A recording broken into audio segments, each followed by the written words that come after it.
Réduire les déchets pour ne pas avoir à les traiter est le meilleur moyen de respecter l'environnement. Aujourd'hui, la filière du bâtiment travaille avec les professionnels du traitement des déchets afin de valoriser, voire de réemployer ce qui reste de déchets sur les chantiers. Quand on veut avoir une performance environnementale de notre bâtiment, le mieux c'est de conserver au maximum le bâtiment, en fait faire de la réhabilitation.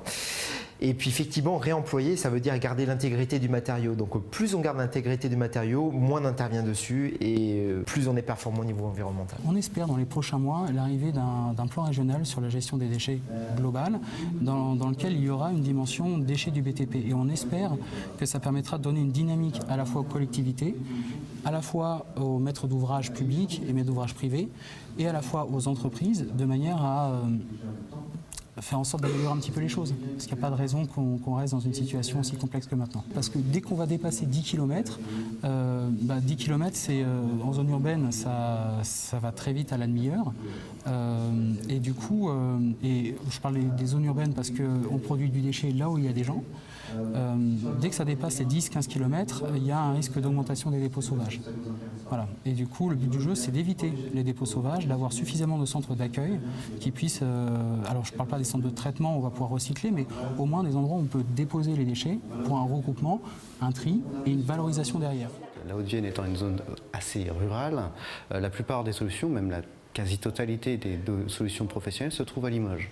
Donc une entreprise qui se trouve à Blon ou à Saint-Thierry-la-Perche, il perd toute l'après-midi, c'est-à-dire il y a 1 heure aller, 1 heure retour pour déposer ses déchets. À Degas, c'est une demi-journée de perdu, ce qui fait qu'il y a un coût de revient du déchet qui est complètement incohérente et qu'on ne peut pas facturer aux clients. On essaye de mettre en place des solutions sur des monoproduits qui sont assez facile à traiter et donc on cherche des entreprises qui sont volontaires pour être des entreprises test. Les mentalités vont devoir évoluer pour suivre le cadre légal et les évolutions technologiques. L'impact financier est à prendre en compte à égalité avec l'impact environnemental. Il y a énormément de choses sur lesquelles travailler, mais en tout cas la prise de conscience un peu généralisée, elle est là. Par contre, on est un peu au début. Donc il y a des lignes réglementaires qui sont en train de bouger par rapport en fait à tout ce qui est économie circulaire. Et donc là, il y a des définitions, des objectifs, notamment la question des 70% qui sont en train de changer. Alors j'espère que oui, sur l'exemple du réemploi-recyclage, ce sera un peu plus rapide en termes de mise en œuvre que la clause insertion qui existe depuis les années 90. Il y a eu un rapport très intéressant du Conseil économique, social et environnemental qui a été publié il y a à peu près 1 an et demi et qui faisait le point justement sur la prise en compte des enjeux environnementaux et sociaux dans la commande publique et qui faisait état du fait qu'on était autour de 5-6% de l'ensemble des procédures de plus de 90 000 € qui sont suivies par le ministère des Finances qui en fait intégraient des clauses environnementales ou sociales, donc autour de moins de 10%. Alors c'est 2 fois plus qu'il y a 5 ans, donc il y a une vraie progression, c'est très bien, mais il y a une marge de manœuvre énorme. Donc sur le réemploi et le recyclage, les obligations réglementaires sont beaucoup plus fortes qu'à l'époque pour les enjeux sociaux, puisque c'était certains types de projets de rénovation urbain qui étaient concernés par les clauses d'insertion.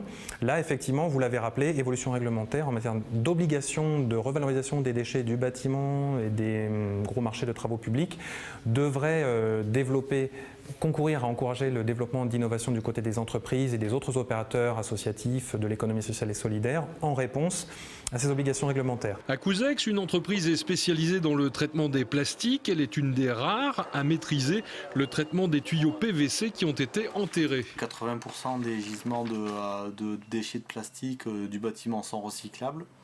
La problématique aujourd'hui, c'est qu'ils sont mal triés, souvent pollués par de la terre, des choses comme ça.